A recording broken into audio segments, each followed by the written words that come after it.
ഈ വാർത്താ മണിക്കൂറിലെ പ്രധാന റിപ്പോർട്ടുകളുമായി വാർത്താമഴ ആരംഭിക്കുന്നു. ഞാൻ എസ് വിജയകുമാർ. ഹരിയാനയിൽ BJPയുടെ നിർണായക രാഷ്ട്രീയ നീക്കം. മനോഹർലാൽ ഖട്ടാറിന്റെ നേതൃത്വത്തിലുള്ള സർക്കാർ രാജിവെച്ചു. BJP ഒറ്റയ്ക്ക് സർക്കാർ രൂപീകരിക്കാനാണ് നീക്കം. മനോഹർലാൽ ഖട്ടാർ തന്നെ വീണ്ടും പുതിയ മുഖ്യമന്ത്രിയായേക്കുമെന്നാണ് റിപ്പോർട്ടുകൾ. ഇന്ന് തന്നെ സത്യപ്രതിജ്ഞയുണ്ടാകും. 5 JJP MLA മാർ BJPക്കൊപ്പമെന്നും സൂചനകളുണ്ട്. ഒറ്റയ്ക്ക് സർക്കാർ രൂപീകരിക്കാനുള്ള ഭൂരിപക്ഷം ഹരിയാനയിൽ BJPക്കുണ്ട്. അച്യുതൻ വിവരങ്ങൾ നൽകും. അച്യുതൻ, എന്താണ് ഹരിയാനയിൽ സംഭവിക്കുന്നത്? മനോഹർലാൽ ഖട്ടാർ സർക്കാർ രാജിവെക്കുന്നു. വീണ്ടും പുതിയ സർക്കാർ രൂപീകരിക്കാൻ അദ്ദേഹം തന്നെ ഗവർണർക്ക് മുന്നിൽ അവകാശം ഉന്നയിക്കുന്നു. JJPയുടെ പിന്തുണ വേണ്ടെന്ന് വെക്കുന്നു. പക്ഷേ JJP MLA മാരിൽ ഏതാണ്ട് 5 പേരെങ്കിലും BJPക്കൊപ്പമെന്നാണ് വിവരങ്ങൾ. എന്താണ് പുതിയ സൂചനകൾ? ഇന്ന് തന്നെ പുതിയ സർക്കാരിൻ്റെ സത്യപ്രതിജ്ഞ ഉണ്ടാകുമോ ഹരിയാനയിൽ?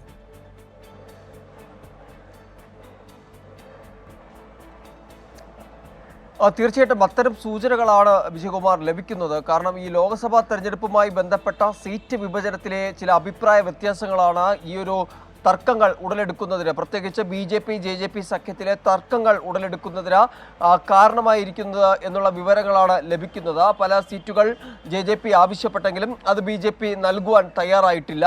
ഇതാണ് ഇപ്പോൾ ഒരു തർക്കത്തിലേക്ക് എത്തിയിരിക്കുന്നത്. ഒപ്പം തന്നെ ദുഷ്യന്ത് ചൗട്ടാല ആഭ്യന്തരമന്ത്രിയുമായി ഒരു കൂടിക്കാഴ്ച നടത്തുകയുമുണ്ടായി. പക്ഷേ ഇതിലൊന്നും ഒരു പരിഹാരം ഉണ്ടാകാത്തതിനെ തുടർന്നാണ് ഇപ്പോൾ ഈ സഖ്യം അല്ലെങ്കിൽ അതിലെ ഭിന്നത ഇപ്പോൾ രൂക്ഷമായിരിക്കുന്നത്. ഇന്ന് അല്പം മുൻപായിരുന്നു മുഖ്യമന്ത്രി മനോഹർലാൽ ഖട്ടർ ഗവർണറുടെ രാജ്ഭവനിലെത്തി ഗവർണർക്ക് രാജി കൈമാറിയത്. എന്നാൽ BJP നേതാക്കളോട് ആരാകും അടുത്ത മുഖ്യമന്ത്രി എന്ന ചോദ്യത്തിന് അവർ അറിയിച്ചത് സംശയമൊന്നും വേണ്ട, മനോഹർലാൽ ഖട്ടർ തന്നെ മുഖ്യമന്ത്രിയായി വീണ്ടും ചുമതല ഏൽക്കുമെന്നുള്ളതാണ്. അതായത് നിലവിൽ ആ ഒരു സഖ്യം സർക്കാർ രാജിവെച്ചുകൊണ്ട് പുതിയതായി BJP ഒറ്റയ്ക്ക് സർക്കാർ രൂപീകരിക്കാനുള്ള നീക്കങ്ങളാണ് നടത്തുന്നത്. അതിനായി സ്വതന്ത്ര MLA മാരുടെ സഹായം അല്ലെങ്കിൽ അവരെ കൂടി ഒപ്പം നിർത്തി സർക്കാർ രൂപീകരണത്തിലേക്ക് കടന്നേക്കും എന്നുള്ള സൂചനകളാണ്. എന്തായാലും പല നിർണായക യോഗങ്ങൾ ഇപ്പോൾ ചണ്ഡീഗഡ് കേന്ദ്രീകരിച്ച് തുടങ്ങുന്നുണ്ട്. കേന്ദ്രമന്ത്രിയായിട്ടുള്ള Arjun Munde, BJP general secretary Tarun ചുംഗ് ഉൾപ്പെടെയുള്ള നേതാക്കൾ ചണ്ഡീഗഡിൽ തുടരുന്നുണ്ട്. അതായത് നിർണായകമായിട്ടുള്ള പല രാഷ്ട്രീയ ചർച്ചകൾ കൂടി ഇപ്പോൾ ഹരിയാന കേന്ദ്രീകരിച്ച് നടക്കുന്നുണ്ട്. എന്താണ് BJP പദ്ധതി ഇടുന്നത് എന്ന് സംബന്ധിച്ച് ഇപ്പോഴും അവ്യക്തത തുടരുകയാണ്. JJPയിലെ പല MLA മാർ BJPക്കൊപ്പമാണ് എന്നുള്ള സൂചനകൾ കൂടി പുറത്തു വരുന്നുണ്ട്. കാരണം JJPക്ക് 10ഓളം സീറ്റുകളാണ് ഉള്ളത്, കോൺഗ്രസിന് 30ഓളം സീറ്റുകളുണ്ട്. ഒരുപക്ഷെ കോൺഗ്രസിന് JJP ഒപ്പം നിർത്താൻ കഴിഞ്ഞാൽ, സ്വതന്ത്ര MLA മാരുടെ സഹായം കോൺഗ്രസിനും തേടാൻ കഴിഞ്ഞാൽ കോൺഗ്രസിനും അത്തരം സാധ്യതകൾ മുൻപിലുണ്ട്. അതുകൊണ്ട് തന്നെയാണ് BJP കൃത്യമായി സ്വതന്ത്ര MLA മാരുടെ സഹായം തേടിക്കൊണ്ട് ഒപ്പം JJPയിലെ കുറച്ച് MLA മാരെ അടർത്തിയെടുത്തുകൊണ്ട് ഒരു സർക്കാർ രൂപീകരണത്തിലേക്ക് ഇപ്പോൾ കടന്നിരിക്കുന്നു. എന്തായാലും അതിൻ്റെ നിർണായക ചർച്ചകൾ ഇപ്പോൾ പുരോഗമിക്കുകയാണ്. ഒരു പക്ഷേ ഇന്ന് തന്നെ മനോഹർലാൽ ഖട്ടർ വീണ്ടും മുഖ്യമന്ത്രിയായി സത്യപ്രതിജ്ഞ ചെയ്തേക്കും. BJP ഒറ്റയ്ക്ക് സർക്കാർ രൂപീകരിച്ചുകൊണ്ട് ഹരിയാനയിൽ ഒരുപക്ഷെ വീണ്ടും അധികാരത്തിൽ വന്നേക്കുമെന്നുള്ള വിവരങ്ങളാണ്. ആദ്യഘട്ടത്തിൽ ഇദ്ദേഹം മനോഹർലാൽ ഖട്ടർ ലോക്സഭയിൽ മത്സരിച്ചേക്കുമെന്നുള്ള വിവരങ്ങളാണ് വന്നത്. കർണാലിൽ നിന്ന് ഒരുപക്ഷെ അദ്ദേഹം ലോക്സഭാ തെരഞ്ഞെടുപ്പിലേക്ക് മത്സരിച്ചേക്കും. പക്ഷേ ഇതിലൊന്നും വ്യക്തത വന്നിട്ടില്ല. എന്തായാലും വരും മണിക്കൂറുകളിൽ എന്താണ് ഹരിയാനയിലെ രാഷ്ട്രീയ സ്ഥിതി എന്നത് സംബന്ധിച്ച കൂടുതൽ വ്യക്തത വരുമെന്ന് തന്നെ പ്രതീക്ഷിക്കാം. ശരി അച്യുതൻ, എന്തായാലും കുറെ കൂടി വ്യക്തത വരാനുണ്ട്. എന്താണ് ഹരിയാനയിൽ സംഭവിക്കുന്നത്? BJP സർക്കാർ രാജിവെക്കുന്നു, വീണ്ടും സർക്കാർ രൂപീകരിക്കാൻ ചർച്ചകൾ തുടരുന്നു. ഒറ്റയ്ക്ക് ഭരിക്കാനുള്ള ഭൂരിപക്ഷം ഉള്ളതുകൊണ്ട് JJP ഒഴിവാക്കി പുതിയ സർക്കാർ രൂപീകരിക്കാനാണ് BJP നീക്കം. JJPയിലെ ചില MLA മാരെ ഒപ്പം കൂട്ടുന്നുണ്ട്. മനോഹർലാൽ ഖട്ടാർ തന്നെ മന്ത്രിസഭയെ നയിക്കും, അതല്ല അദ്ദേഹം ലോക്സഭയിലേക്ക് മത്സരിക്കും എന്ന സൂചനകളുമുണ്ട്. പക്ഷേ അദ്ദേഹം മുഖ്യമന്ത്രിയായി വരുമെന്നാണ് പ്രധാനപ്പെട്ട BJP നേതാക്കൾ എന്ന് മാധ്യമങ്ങളെ കണ്ടപ്പോൾ പറഞ്ഞത്. കുറെ കൂടി വ്യക്തത ഉച്ചയ്ക്ക് ശേഷം ഉണ്ടാകും എന്നാണ് ഇപ്പോൾ ലഭ്യമാകുന്ന വിവരങ്ങൾ. മറ്റൊരു പ്രധാന വാർത്തയിലേക്ക് വാർത്താമഴ കടക്കുന്നു. കടമെടുപ്പ് പരിധിയിൽ കേരളത്തെ പിന്തുണച്ച് സുപ്രീം കോടതി. കേരളത്തിന് പ്രത്യേക പരിഗണന നൽകാൻ കേന്ദ്രത്തിന് സുപ്രീം കോടതി നിർദ്ദേശം നൽകി. ഒറ്റത്തവണ പാക്കേജ് അനുവദിച്ചുകൂടെ എന്ന് കോടതി ചോദിച്ചു. കേന്ദ്രം നാളെ തന്നെ ഇക്കാര്യത്തിൽ നിലപാട് അറിയിക്കണം. വിശാല മനസ്സോടെ കേന്ദ്ര സർക്കാർ പ്രവർത്തിക്കണമെന്ന് കോടതി കേന്ദ്രത്തെ ഓർമ്മപ്പെടുത്തുകയും ചെയ്തു. രാധാകൃഷ്ണൻ വിവരങ്ങൾ നൽകും. ഇക്കാര്യത്തിൽ കേരളത്തിന് വലിയ ആശ്വാസം നൽകുന്നതാണ് കോടതി പരാമർശങ്ങൾ.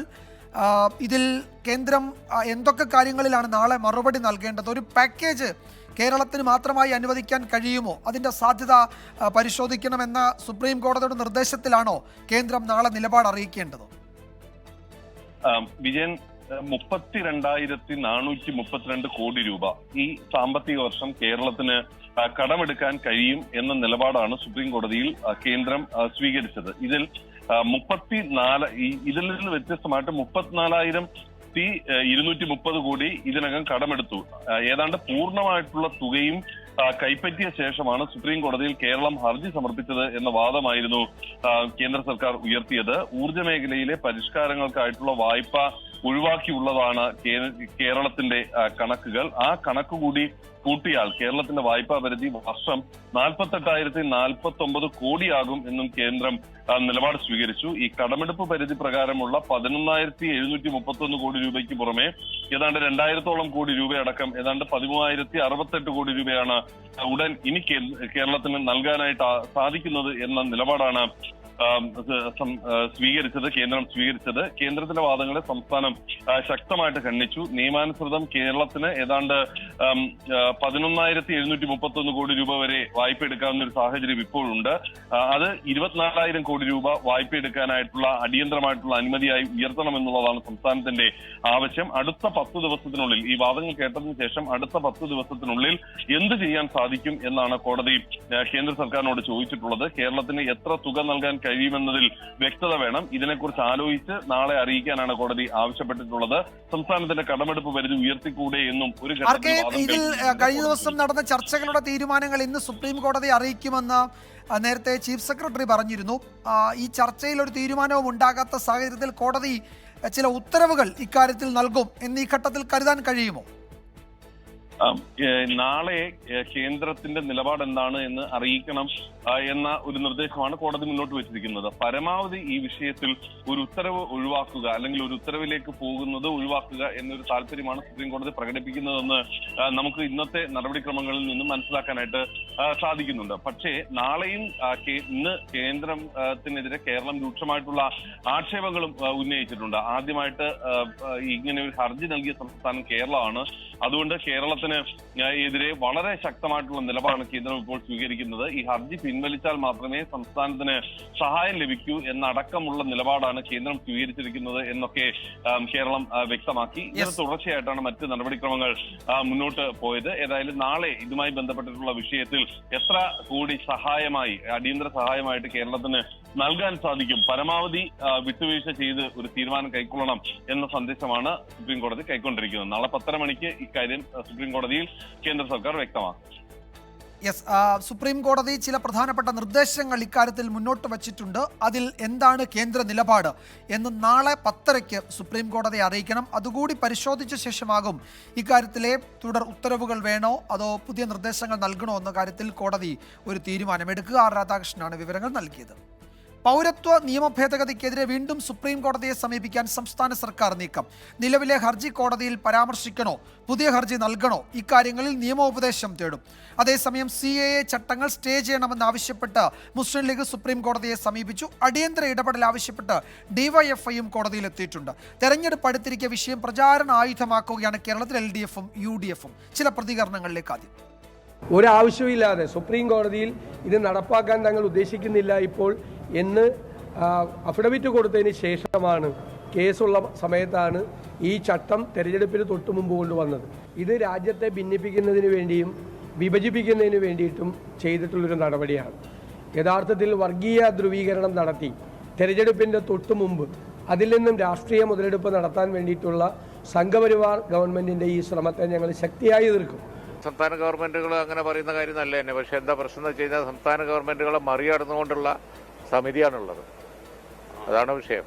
നമ്മൾ ഫലപ്രദമായിട്ട് ഈ കാര്യത്തെ എങ്ങനെ ചെറുക്കാൻ കഴിയും എന്നാ നോക്കേണ്ടത്. പ്രക്ഷോഭത്തിലെല്ലാവരും ഉണ്ട്. പ്രക്ഷോഭത്തിലെ BJP അല്ലാത്ത എല്ലാവരും ഉണ്ടാവും. ആരുടെയും പൗരത്വം എടുത്തു കളയുന്നതിന് വേണ്ടിയല്ല. മതത്തിൻ്റെ പേരിൽ പീഡിപ്പിക്കപ്പെടുന്ന, ആട്ടിയോടിക്കപ്പെടുന്ന ആളുകൾക്ക് ആർക്കെങ്കിലും ഈ രാജ്യത്ത് പൗരത്വം സ്വീകരിക്കണമെങ്കിൽ അതിനുള്ള അവകാശമാണ്. അല്ലാതെ നിലവിലുള്ള ഇന്ത്യൻ പൗരന്മാർക്ക് വേണ്ടിയുള്ള ഒരു നിയമമല്ല ഇത്. 2019 ഇന്ത്യൻ പാർലമെൻറ്റിൽ ഈ നിയമം അവതരിപ്പിച്ചപ്പോൾ ഒരു കോൺഗ്രസ് MPയും ആ നിയമത്തെ ഇന്ത്യൻ പാർലമെൻറ്റിൽ എതിർത്തില്ല. മുസ്ലിം ലീഗിൻ്റെ MPമാർ തദവസരത്തിൽ ലോകസഭയിൽ ഉണ്ടായില്ല. ഇന്ത്യൻ സമൂഹത്തിൽ ഒരു തെരഞ്ഞെടുപ്പിൻ്റെ മുമ്പിൽ 19 പാസാക്കിയ നിയമം ചട്ടം തയ്യാറാക്കി ലോക്സഭാ തെരഞ്ഞെടുപ്പിന് മുമ്പ് പ്രഖ്യാപിച്ചത് ഒരു മതധ്രുവീകരണം, വർഗീയ ധ്രുവീകരണം സൃഷ്ടിച്ചെടുക്കാനാണ്. അതേസമയം CAA നടപ്പാക്കുന്നതിനെതിരെ അസമിൽ പ്രതിപക്ഷ പാർട്ടികൾ ഹർത്താൽ ആചരിക്കുകയാണ്. പൗരത്വം രജിസ്റ്റർ ചെയ്യാനുള്ള പോർട്ടൽ പ്രവർത്തന സജ്ജമായി എന്ന് കേന്ദ്ര സർക്കാർ അറിയിച്ചിട്ടുണ്ട്. ഷഫീദ് റാവുത്തർ വിവരങ്ങൾ നൽകും തിരുവനന്തപുരത്ത് നിന്ന്. ഷഫീദ്, ഒരു തെരഞ്ഞെടുപ്പ് കാലമായതുകൊണ്ട് തന്നെ കേരളത്തിൽ അത് വലിയ രാഷ്ട്രീയ പ്രചാരണ വിഷയമാകുന്നു. LDFും UDFും BJPയും ഒക്കെ അത് തരാതരം പോലെ ഉപയോഗിക്കുന്നുണ്ട്. സംസ്ഥാന സർക്കാർ സുപ്രീം കോടതിയിലേക്ക് പോകാനുള്ള നീക്കം നടത്തുന്നുണ്ട്. അത് ഏത് തരത്തിലെത്തിയിട്ടുണ്ട്? പുതിയ ഹർജി നൽകുമോ അതോ നിലവിലുള്ള ഹർജി അടിയന്തരമായി പരിഗണിക്കാൻ കോടതിയിൽ അപേക്ഷ നൽകുമോ? ഒരു ലീഗൽ ഒപ്പീനിയൻ കിട്ടിയിട്ടുണ്ടോ സംസ്ഥാന സർക്കാരിന് കാര്യത്തിൽ? വിജയകുമാർ, ഇക്കാര്യത്തിൽ സംസ്ഥാന സർക്കാർ നിയമോപദേശം തേടിയിട്ടുണ്ട്. ഇന്നലെ മുഖ്യമന്ത്രിയുടെ പ്രസ്താവന തന്നെ നമ്മൾ കേട്ടതാണ്. തെരഞ്ഞെടുപ്പ് മുൻനിർത്തി പൗരത്വ ഭേദഗതി നിയമത്തിന്റെ ചട്ടങ്ങൾ വിജ്ഞാപനം ചെയ്ത കേന്ദ്ര സർക്കാർ നടപടി രാജ്യത്തെ അസ്വസ്ഥമാക്കാനുള്ളത് എന്നുള്ളതാണ് മുഖ്യമന്ത്രി തന്നെ പ്രതികരണമായി പറഞ്ഞത്. ഏതായാലും സർക്കാർ ഈ വിഷയത്തിൽ നിയമോപദേശം തേടി. ഈ പൗരത്വ നിയമം പാർലമെന്റ് പാസാക്കിയതിന് പിന്നാലെ ആദ്യ പിണറായി സർക്കാർ സുപ്രീം കോടതിയെ സമീപിച്ചിരുന്നു. ഈ കേന്ദ്ര സംസ്ഥാന സർക്കാരുള്ള തർക്കത്തിൽ ഇടപെടാൻ സുപ്രീം കോടതിക്ക് അനുമതി നൽകുന്ന ഭരണഘടനാ അനുച്ഛേദം 131 പ്രകാരമാണ് ഹർജി എന്ന ഫയൽ ചെയ്തിരുന്നത്. തുല്യത ഉറപ്പുവരുത്തുന്ന ഭരണഘടനാ അനുച്ഛേദം 14 നഗ്നമായ ലംഘനമാണ് പൗരത്വ നിയമം എന്നായിരുന്നു സർക്കാരിന്റെ പ്രധാന വാദം. ഈ ഹർജി വീണ്ടും മെൻഷൻ ചെയ്യണമോ അതോ പുതിയ ഹർജി നൽകണമോ എന്നുള്ള കാര്യത്തിൽ നിയമോപദേശം ലഭിച്ച ശേഷം മാത്രമായിരിക്കും സർക്കാരിന്റെ തുടർ നീക്കങ്ങൾ ഉണ്ടാവുക. ഈ നിയമോപദേശത്തിന്റെ അടിസ്ഥാനത്തിലായിരിക്കും വേഗത്തിൽ തന്നെ കോടതിയെ സമീപിക്കാനുള്ള സർക്കാർ നീക്കവും നടക്കുക. അതേസമയം സംസ്ഥാന വ്യാപകമായി വലിയ തരത്തിലുള്ള പ്രതിഷേധങ്ങൾ തുടരാൻ LDF ഇതിനോടകം തന്നെ നിർദ്ദേശം നൽകിയിട്ടുണ്ട്. ഇന്ന് രാവിലെ AG's ഓഫീസിലേക്ക് തിരുവനന്തപുരത്ത് LDF മാർച്ച് സംഘടിപ്പിച്ചു. ഉച്ചയ്ക്ക് ശേഷം CPM സംസ്ഥാന സെക്രട്ടറി MV ഗോവിന്ദൻ മാധ്യമങ്ങളെ കാണുന്നുണ്ട്. എന്തായിരിക്കും ഇടതുപക്ഷത്തിന് തുടർ നീക്കങ്ങൾ എന്നുള്ള കാര്യത്തിൽ അപ്പോൾ നമുക്ക് തീരുമാനമറിയാം. ഏതായാലും പിന്നോട്ടില്ല. രാജ്ഭവൻ മാർച്ച് ഉൾപ്പെടെയുള്ള കാര്യങ്ങളുമായി ഈ വിഷയത്തിൽ പ്രക്ഷോഭം കടുപ്പിക്കുക എന്നുള്ളതാണ് നിലവിൽ ഇപ്പോൾ LDF ലക്ഷ്യം. അതേസമയം നിയമപരമായ പോരാട്ടം സർക്കാരിന്റെ ഭാഗത്തു നിന്നും ഉണ്ടാകും. ഷഫീദ് റാവുത്തറാണ് വിവരങ്ങൾ നൽകിയത്. സംസ്ഥാന സർക്കാർ പുതിയ ഹർജി നൽകണോ നിലവിലുള്ളത് അടിയന്തരമായി പരിഗണിക്കാൻ അപേക്ഷ നൽകണോ എന്ന കാര്യത്തിൽ നിയമോപദേശം തേടുന്നുണ്ട്. മുസ്ലിം ലീഗ് ഹർജി സമർപ്പിച്ചു. DYFI അടിയന്തരമായി ഇതിൽ ഇടപെടൽ വേണമെന്ന് കോടതിയിൽ ആവശ്യപ്പെട്ടിട്ടുണ്ട്. കോടതിയുടെ അടിയന്തര ഇടപെടൽ ഉണ്ടാകുമോ, പരിഗണിക്കുമോ എന്നത് ഒരുപക്ഷെ ഇന്ന് വൈകിട്ടോ നാളെയോ ഒക്കെ അറിയാൻ കഴിയും. നിയമ പോരാട്ടം കടുപ്പിക്കുമെന്ന് സംസ്ഥാന സർക്കാർ പറയുന്നു. ഇവിടെ രാഷ്ട്രീയ പ്രചാരണ വിഷയമാക്കുന്നുണ്ട് LDFും UDFും. അതിന് മറുപടിയുമായി BJPയും രംഗത്തെത്തുന്നുണ്ട്. സജീവ തെരഞ്ഞെടുപ്പ് വിഷയമാവുകയാണ് CAA എന്ന് ഇപ്പോൾ തന്നെ ഉറപ്പിക്കാം. മഴയിലേക്ക് വീണ്ടും സ്വാഗതം. ഇപ്പോൾ വരുന്ന ഒരു പ്രധാന റിപ്പോർട്ടിലേക്ക്. KSIDCക്ക് ഹൈക്കോടതിയിൽ തിരിച്ചടി. SFIO അന്വേഷണം ചോദ്യം ചെയ്തുള്ള ഹർജി കോടതി തള്ളി. SFIOയ്ക്ക് അന്വേഷണം തുടരാമെന്ന് ഹൈക്കോടതി വ്യക്തമാക്കി. വിഷ്ണു സുരേഷാണ് വിശദാംശങ്ങളുമായി ചേരുന്നത് കൊച്ചിയിൽ നിന്ന്. വിഷ്ണു, എന്തൊക്കെ കാര്യങ്ങളാണ് കോടതി ചൂണ്ടിക്കാട്ടിയിരിക്കുന്നത്? അന്വേഷണത്തിൽ ഏതെങ്കിലും തരത്തിലൊരു ഇടപെടലിന് ഹൈക്കോടതി ഈ ഘട്ടത്തിൽ തയ്യാറാകാതിരുന്നത് ഏത് സാഹചര്യത്തിലാണ്?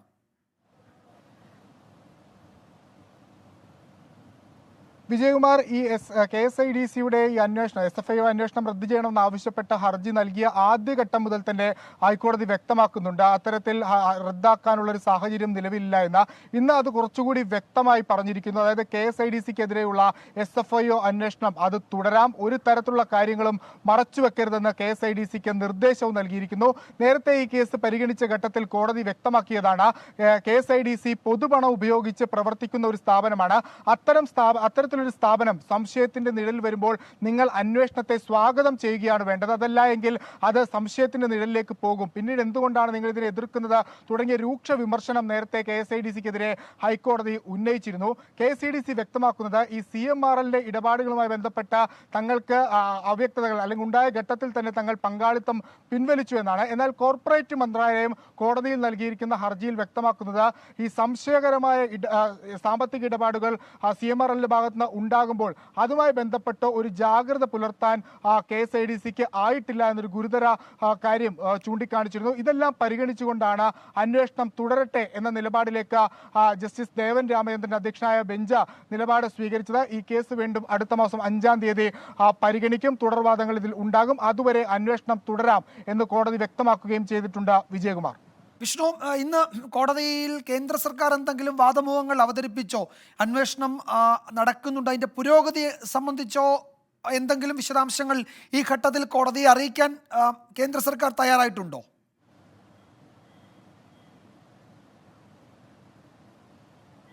വിജയകുമാർ, പ്രധാനമായും 3 കമ്പനികൾക്കെതിരെയാണ് തങ്ങൾ അന്വേഷണം നടത്തുന്നതെന്ന അടിവരയിട്ട SFIO വ്യക്തമാക്കിയിരിക്കുന്നത്. എക്സാലോജിക്ക്, CMR, അതോടൊപ്പം തന്നെ KSIDC. അന്വേഷണം അതിന്റെ പ്രാഥമിക ഘട്ടത്തിലാണ്. പരമാവധി തെളിവുകൾ തങ്ങൾ ശേഖരിച്ചുകൊണ്ടിരിക്കുകയാണ്. ഇതിനോടകം തന്നെ ഈ ചില റെയ്ഡുകൾ ഉൾപ്പെടെ നടത്തിയിട്ടുണ്ട്. ഇനിയും ഏറെ ദൂരം അന്വേഷണം മുന്നോട്ട് കൊണ്ടുപോകാനുണ്ട്. അതുകൊണ്ട് അന്വേഷണത്തിൽ തടസ്സം വെക്കരുത് എന്നുള്ള ഒരു നയമാണ് നിലവിൽ കോർപ്പറേറ്റ് മന്ത്രാലയം കോടതിയെ അറിയിച്ചത്. അത് അംഗീകരിക്കുന്ന നിലപാട് കോടതിയുടെ ഭാഗത്തുനിന്നുണ്ടായി. കോടതി പ്രധാനമായും ചൂണ്ടിക്കാണിച്ചത് KSEDC പോലുള്ള ഒരു പൊതുമേഖലാ സ്ഥാപനം, ജനങ്ങളുടെ പണം ഉപയോഗിച്ച് പ്രവർത്തിക്കുന്ന സ്ഥാപനം, അതിനിങ്ങനെ സംശയത്തിന്റെ നിലയിൽ നിർത്താനാവില്ല. കാരണം KSEDCക്ക് CMRൽ പങ്കാളിത്തമുണ്ട്, ഓഹരി പങ്കാളിത്തമുണ്ടായിരുന്നു. അവരുടെ ഒരു ഉത്തരവാദിത്തമാണ് ഇത്തരം കമ്പനികൾ അല്ലെങ്കിൽ CMR പോലുള്ള കമ്പനികൾ ഏതെങ്കിലും തരത്തിൽ സാമ്പത്തിക ഇടപാടുകൾ വെട്ടിപ്പ് നടത്തിയെങ്കിൽ അത് അറിയാതെ പോയി എന്ന് പറയുന്നത് വിശ്വസിക്കാനാവില്ല. ഇത്തരത്തിലുള്ള ഗുരുതരമായ പരാമർശങ്ങൾ കോടതിയുടെ ഭാഗത്ത് ഉണ്ടായി. നിലവിൽ കോർപ്പറേറ്റ് മന്ത്രാലയം കോടതിയെ അറിയിച്ചത് അന്വേഷണം പുരോഗമിക്കുകയാണ്. അത് ഇനിയും ഏറെ ദൂരം മുന്നോട്ട് പോകാനുണ്ട് എന്ന് തന്നെയാണ് വിജയകുമാർ. കേന്ദ്ര ഏജൻസിക്ക് SFIOയ്ക്ക് അന്വേഷണം തുടരാം എന്നാണ് ഹൈക്കോടതി വ്യക്തമാക്കിയിരിക്കുന്നത്. ഈ ഘട്ടത്തിൽ ഇടപെടാൻ കോടതി വിസമ്മതിക്കുകയും ചെയ്തു. KSIDCക്ക് തിരിച്ചടിയാണ് ഇന്നുണ്ടായത് ഹൈക്കോടതിയിൽ. വിഷ്ണു സുരേഷാണ് വിവരങ്ങൾ നൽകിയത്. തൃശൂർ ഡെപ്യൂട്ടി മേയറെ അയോഗ്യയാക്കാൻ ഓംബുഡ്സ്മാൻ നോട്ടീസ്. കോർപ്പറേഷനിലെ കുടിവെള്ള വിതരണ ക്രമക്കേടുമായി ബന്ധപ്പെട്ട കേസിലാണ് നടപടി. കുറഞ്ഞ തുകയ്ക്ക് ടെൻഡർ നൽകാതെ കോർപ്പറേഷന് 1 കോടി രൂപയുടെ നഷ്ടമുണ്ടാക്കിയെന്ന ആരോപണത്തിലാണ് ഓംബുഡ്സ്മാൻ ഇടപെട്ടത്. ഇടത് കൗൺസിലർമാരായ ML റോസിയും അജിത ജയരാജനും 35 ലക്ഷം രൂപയും മുൻ സെക്രട്ടറി KM ബഷീർ 35 ലക്ഷം രൂപയും കെട്ടിവെക്കണമെന്ന് നിർദ്ദേശമുണ്ട്. ജസ്റ്റിസ് PS ഗോപിനാഥൻ്റേതാണ് ഉത്തരവ്. സൂരജ് സജി തൃശ്ശൂരിൽ നിന്ന് വിവരങ്ങൾ നൽകും. സൂരജ്, എന്തൊക്കെയാണ് വിശദാംശങ്ങൾ? ഓംബുഡ്സ്മാൻ ഈ വിഷയത്തിൽ ഇടപെടാനിടയായ സാഹചര്യം എന്താണ്? ഡെപ്യൂട്ടി മേയർക്ക് പുറത്തു പോകേണ്ടി വരുമോ?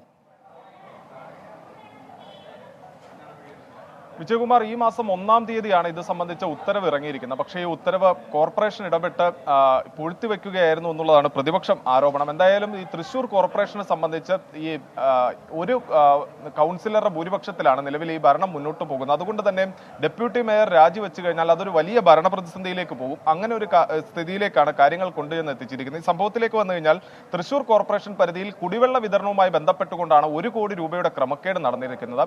1000 ലിറ്റർ വെള്ളത്തിന് 99 രൂപ വച്ച് ഒരു ആൾ ടെൻഡർ സമർപ്പിക്കുന്നു. ഈ ടെൻഡർ നൽകണമെന്ന ഹൈക്കോടതി ഉത്തരവ് ഇട്ടിട്ട് പോലും അതിനു മുൻപ് കരാർ എടുത്തിരുന്ന ആൾക്ക്, കരാറുകാരന് ഈ കരാർ നീട്ടി നൽകിക്കൊണ്ടാണ് ഈ 1 കോടി രൂപയുടെ ക്രമക്കേട് നടത്തിയതെന്നുള്ളതാണ് ഇപ്പോൾ ഈ ഓംബുഡ്സ്മാൻ കണ്ടെത്തിയിരിക്കുന്നത്.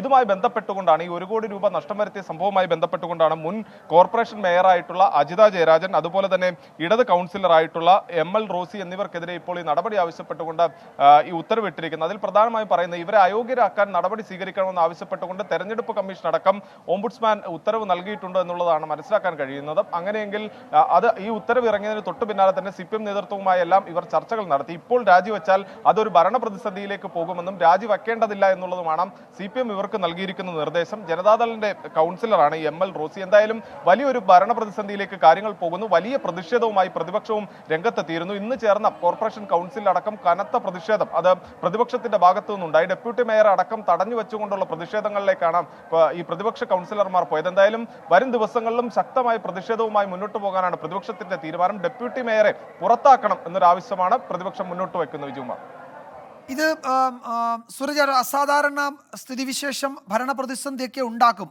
പക്ഷേ പ്രതിപക്ഷം ഇക്കാര്യത്തിൽ ഉറച്ച നിലപാടെടുക്കുകയാണ്. അങ്ങനെയാണെങ്കിൽ കുറെ കൂടി സങ്കീർണമായി പ്രതിസന്ധിയിലേക്ക് പോകുമോ കാര്യങ്ങൾ? നിയമ വഴി തേടേണ്ടി വരുമോ? എന്താണ് ഇക്കാര്യത്തിൽ CPMന്റെ വിലയിരുത്തൽ, നിലപാട്? വിജയകുമാർ, ഇതുവരെയും ഈ കോടതിയെ സമീപിക്കാനുള്ള നടപടികളിലേക്ക് ഡെപ്യൂട്ടി മേയറോ അല്ലെങ്കിൽ മുൻ മേയറോ ഒന്നും നീങ്ങിയിട്ടില്ല എന്നുള്ളതാണ് നമുക്ക് മനസ്സിലാക്കാൻ കഴിയുന്നത്. പക്ഷേ ഈ CPM നേതൃത്വവുമായി മുൻ മേയർ അജിത ജയരാജൻ ചർച്ചകൾ നടത്തിയിട്ടുണ്ട്. കോടതിയെ സമീപിക്കാൻ ഇവർക്ക് CPM നേതൃത്വം നിർദ്ദേശം നൽകിയതായും ഇപ്പോൾ നമുക്കൊരു വിവരം ലഭിക്കുന്നുണ്ട്. അങ്ങനെയെങ്കിൽ അജിത ജയരാജൻ തന്നെ വരും ദിവസങ്ങളിൽ ഈ കോടതിയെ സമീപിക്കാനുള്ള സാധ്യതകളുണ്ട്. വിജയകുമാർ സൂചിപ്പിച്ചതുപോലെ തന്നെ വലിയൊരു ഭരണപ്രതിസന്ധിയിലേക്ക് പോകും. കാരണം ഈ കോൺഗ്രസിന്റെ വിമതനായി മത്സരിച്ച കൗൺസിലറെ കൂടി ചേർത്തുകൊണ്ടാണ് ഇവിടെ തൃശ്ശൂരിൽ LDF ഈ ഭരണം പിടിക്കുന്നത്. പക്ഷെ അങ്ങനെ ഒരു സാഹചര്യം നിലനിൽക്കെ സ്വാഭാവികമായും ഒരു കൗൺസിലർ നഷ്ടപ്പെട്ടു കഴിഞ്ഞാൽ അത് വലിയ ഭരണപ്രതിസന്ധിയിലേക്ക് കൊണ്ടുപോകും. അതുകൊണ്ട് തന്നെ ഈ പ്രതിസന്ധി സൃഷ്ടിക്കാതിരിക്കുന്നതിന് വേണ്ടിയാണ് നിലവിൽ രാജിവെക്കേണ്ടതില്ല എന്നൊരു നിർദ്ദേശം LDF നേതൃത്വം നൽകിയിരിക്കുന്നത്. എന്തായാലും പ്രതിപക്ഷം ഈ വിഷയത്തിൽ സങ്കീർണമാണ് സാഹചര്യം. അതിൽ ഏറ്റവും പ്രധാനം ഇടത് കൗൺസിലർമാരായ 2 പേർ ML റോസിയും അജിത ജയരാജനും 35 ലക്ഷം രൂപ വീതം കെട്ടിവെക്കണം. അതുപോലെ മുൻ സെക്രട്ടറി KM ബഷീറും 35 ലക്ഷം രൂപ കെട്ടിവെക്കണമെന്ന നിർദ്ദേശം ഉണ്ടായിട്ടുണ്ട്. ജസ്റ്റിസ് PS ഗോപിനാഥനാണ് ആ ഉത്തരവിട്ടിരിക്കുന്നത്. അത് പാലിക്കണമോ, അതിൽ എന്തൊക്കെ തുടർ നടപടികൾ വേണം എന്നതിൽ തീരുമാനമുണ്ടായിട്ടില്ല. ഡെപ്യൂട്ടി മേയറുടെ രാജി ആവശ്യപ്പെടുകയാണ് അവിടെ പ്രതിപക്ഷം. സൂരജ് സജിയാണ് വിവരങ്ങൾ നൽകിയത്. ഈ റിപ്പോർട്ടോടെ വാർത്താമഴ അവസാനിക്കുന്നു. ലോകത്തെവിടെയായാലും ഏത് സമയത്തും 24 വാർത്തകളും ഓഗ്മെന്റഡ് റിയാലിറ്റി പാക്കേജുകളും എക്സ്പ്ലെയിനറുകളും വിശദമായി കാണാൻ ഞങ്ങളുടെ YouTube ചാനൽ നിങ്ങൾക്ക് സബ്സ്ക്രൈബ് ചെയ്യാം.